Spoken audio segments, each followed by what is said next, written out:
Let's start off with the weird downright to the most to the extremely bizarre. Weird fact number 1. Mongols and their unusual milk addiction. Forget about your morning coffee. Mongols were all about fermented mare's milk or arag. Imagine starting your day with a glass of fizzy horse milk.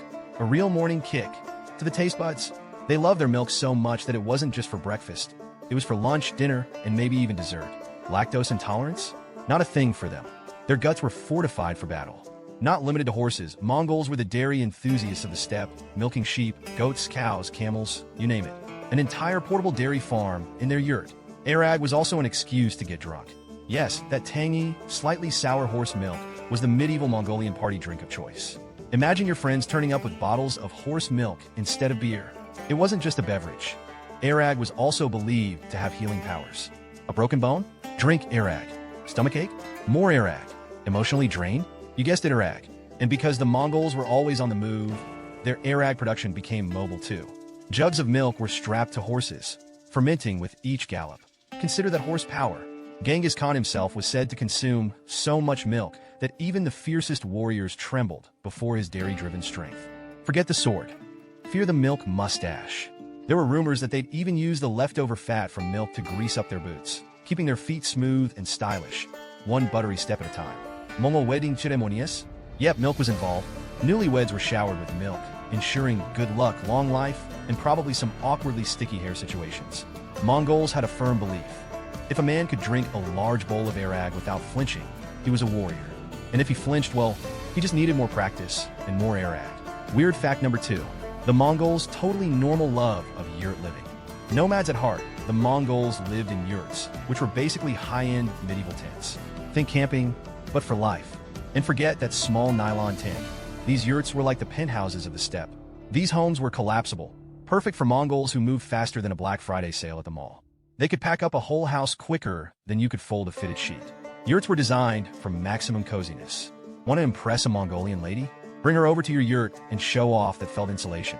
The perfect ambience for those harsh steppe winters. Forget interior designers. Mongols had the art of yurt decoration down to a science. The inside was filled with rugs, tapestries, and family heirlooms. Basically, it was the medieval Pinterest board. The Mongol yurt could withstand brutal weather conditions. Windstorm? No problem. These yurts were built like tanks, comfy, fabric-covered tanks. Mongols also believed that the yurt's circular shape protected them from evil spirits. This way, no bad juju could sneak in through any sharp corners. Smart, right? Yurts were portable fortresses. Warriors would set them up in battle camps. So, while other armies slept under the stars, Mongols slept in what was essentially a cozy home with a fireplace. The Mongol hierarchy even influenced the yurt's interior arrangement. Higher status? More room to stretch out those legs. Lower status? Enjoy that cramped corner. These portable houses weren't just for sleeping. They were meeting spaces, dining rooms, and even classrooms. And if you didn't like the neighborhood, just pack up and go. Mongols loved their yurts so much that some high-ranking officials even held yurt-based government meetings. Move over, fancy palaces. These guys were handling empires from foldable homes. Weird fact number 3. The Mongols' unusual burial practices. Think low-key and mysterious. Mongols believed in keeping burial practices secret. No grand pyramids, no elaborate tombstones. They buried their dead in unmarked graves in the vast wilderness. It's like playing hide and seek with history. Genghis Khan's tomb? Still missing. The Mongols went full stealth mode to bury their great leader. According to legend, the people who buried him were killed to keep the location hidden. Hardcore much? They had a weird aversion to water when it came to burials. They believed burying someone near a body of water might anger the spirits. So no lakeside burials for them, just a nice dry patch of land. Mongols loved the element of surprise. When someone died, they tried to throw off any evil spirits by burying them quietly and then trampling the gravesite with horses. Talk about covering your tracks. If the person was of great importance, it wasn't just horses. They'd redirect rivers over the burial site. Try finding that grave, Indiana Jones. Despite their tough exterior, Mongols had a spiritual side. They believed the spirit of the deceased would watch over them. So keeping burial sites secret was like having invisible guardians on standby. Wealthy Mongols? They got buried with their possessions. Jewelry, weapons, even their horses. It's like take your valuables to the afterlife day. The burial sites were also meant to blend into nature. No fancy mausoleums or shrines, just the simple earth reclaiming what was once there. A very eco-friendly afterlife. When it came to mourning, Mongols weren't big on wailing or public grief. Their approach was more of a quiet acknowledgement. and then back to business. Mourning period? Got empires to conquer. Mongols had no concept of ghost stories, probably because they made sure their dead were impossible to find. No tombe, no aunchu, no problemi. Weird fact number 4. Horse archery, like extreme sports, Mongol style. The Mongols weren't just archers. They were horseback archers. Imagine doing archery while riding a horse at full speed. It's like trying to play darts on a roller coaster. These guys could shoot arrows while standing on the horse's back. Yep, circus performers had nothing on these Mongol warriors. They'd be doing flips and trick shots while galloping. Mongols developed their archery skills from a young age. Forget video games. Mongol kids were busy shooting arrows off their toy horses. Talk about preparing for the future. Their horses were small but mighty, like little furry tanks. Not as big as the fancy European war horses, but these bad boys were built for speed and stamina, perfect for a quick getaway. Mongols could shoot arrows in any direction, front, back, sideways, upside down. They'd confuse their enemies just by the sheer flexibility of their attacks. It's like archery yoga. Mongol bows were engineered for power and range, and made from wood, bone, and sinew. It's like the ultimate DIY project that could take down an empire. When the Mongols went to war, they didn't just charge at their enemies. They circled them like vultures, shooting arrows from all directions. It was like being caught in a tornado of pointy sticks. These horseback warriors were so accurate, they could hit a bird mid-flight. Just for practice. If you're a bird in Mongol territory, you'd better fly zigzag. Genghis Khan's army was famous for faking retreats, only to lure their enemies into traps. It's the ancient equivalent of psych, and it worked every time. Mongols were so good at horseback archery that they became the terror of the medieval world. If you saw a cloud of dust on the horizon, you were probably about to become a pin cushion. Weird fact number 5. Mongol cuisine. Spoiler, it's not what you'd expect. Mongol cuisine wasn't exactly gourmet, but it was efficient. Their diet consisted mostly of meat, dairy, and whatever they could hunt or gather. Vegetarians, look away now. Meat was the main dish, and they didn't exactly cook it medium rare. They'd sometimes cook their meat by placing it under their saddles and riding for hours. That's some intense pressure cooking. Mongols didn't waste anything. Every part of the animal was used. Blood? Yep, they'd drink it straight from the horse if needed. Waste not. Why not? Want some Mongol-style soup? Just toss some meat into a pot with water and salt.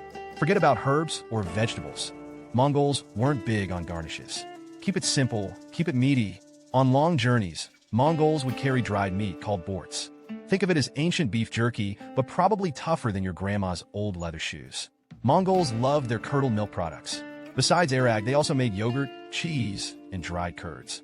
It's like they had a cheese board on horseback at all times. They had a weird thing for fatty foods and not just any fat tail fat. Yep, fat from the tail of a sheep was considered a delicacy. Imagine the Mongol version of a Michelin-starred meal, a big bowl of tail fat. Mongols drank a lot of tea, but don't expect English high tea here. Their tea was boiled with salt, milk, and butter. It's like a savory latte that could power you through a battle. During a siege, Mongols could survive for days on little more than dried meat and their trusty horse milk. Forget army rations. These guys were living off a medieval version of Slim Jims and protein shakes. Mongol feasts could get wild, with giant roast animals and endless cups of arag.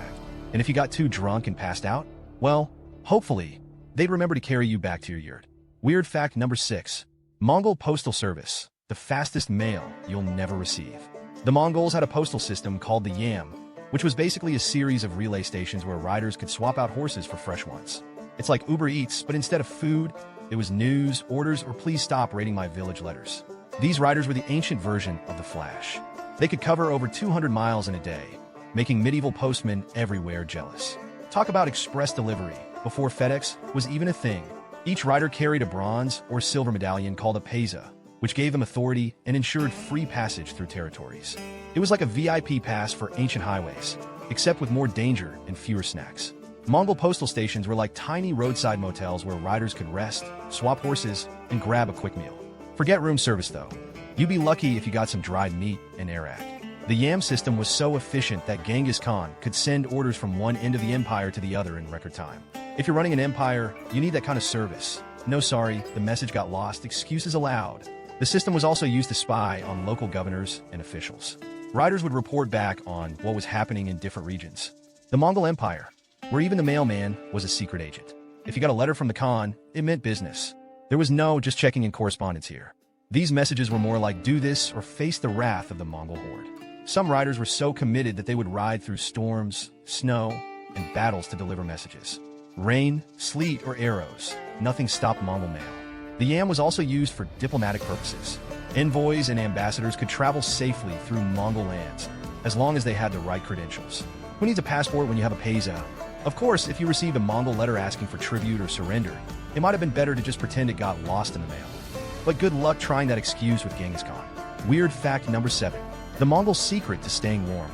Yaks and fur galore. The Mongolian steppes weren't exactly known for their tropical climate, so staying warm was a survival skill. The Mongols embraced the power of fur.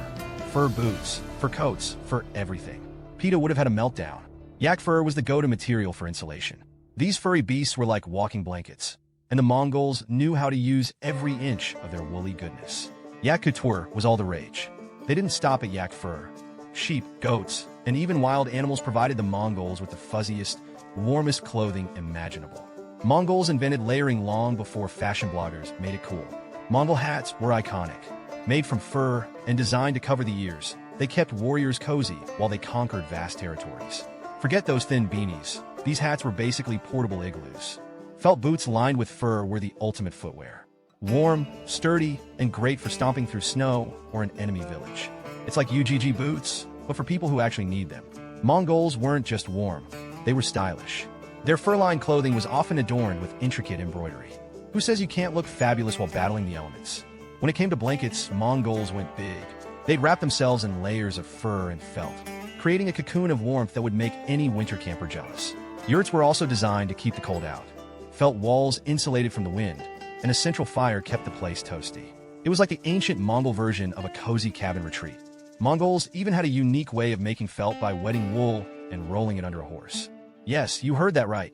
Felt production via horseback, multitasking at its finest. For extra warmth, Mongols relied on a steady diet of fatty foods. Their bodies were essentially running on high-calorie fuel, perfect for surviving those bone-chilling winters. Think of it as the original winter bulking plan. Weird fact number 8. Mongols and their strange superstitions. Don't step on the threshold. Mongols were deeply superstitious, with beliefs so strong that stepping on the threshold of a yurt was considered a bad omen. You did that, and you'd probably end up cursed, or at least with an angry yurt owner. Whistling inside a yurt was a big no-no. They believed it could summon evil spirits. So if you were caught whistling a catchy tune, you might accidentally call forth a demon. Better to hum quietly. Mongols avoided washing their clothes during certain times of the year because they believed it would wash away their good luck. Let's just say personal hygiene took a backseat to superstition. If a dog stepped over your foot, it was considered extremely lucky. So, in Mongol culture, you didn't just tolerate dogs underfoot, you encouraged it. They were basically furry good luck charms. When it came to hair, Mongols had rules too. Cutting your hair at the wrong time of the year could bring misfortune. So, haircuts were carefully scheduled around the lunar calendar. No spontaneous salon trips. Lightning was considered a sign from the gods, and if it struck near you, it meant you were in serious divine trouble. Mongols would avoid the area for a long time, just to be safe. No lightning chasers here. Pregnant women had special rules to follow as well. They couldn't attend certain ceremonies or participate in specific activities, lest they upset the spirits. Motherhood came with its own spiritual manual. Mongols believed that spilling milk was bad luck, and not just because it was a waste of good dairy. Spilled milk could attract evil spirits, so if you knocked over your cup, you might want to start praying. Fire was sacred to the Mongols, and disrespecting it was a huge offense. You couldn't throw trash into the fire or put it out with water. Doing so would anger the fire spirits, which was never a good idea. If you saw an owl during the day, it was considered a bad omen. Owls were seen as messengers of death, so spotting one before breakfast could really ruin your day. Best to avoid the bird watching hobby altogether. And that's it from this video. See you in the next one.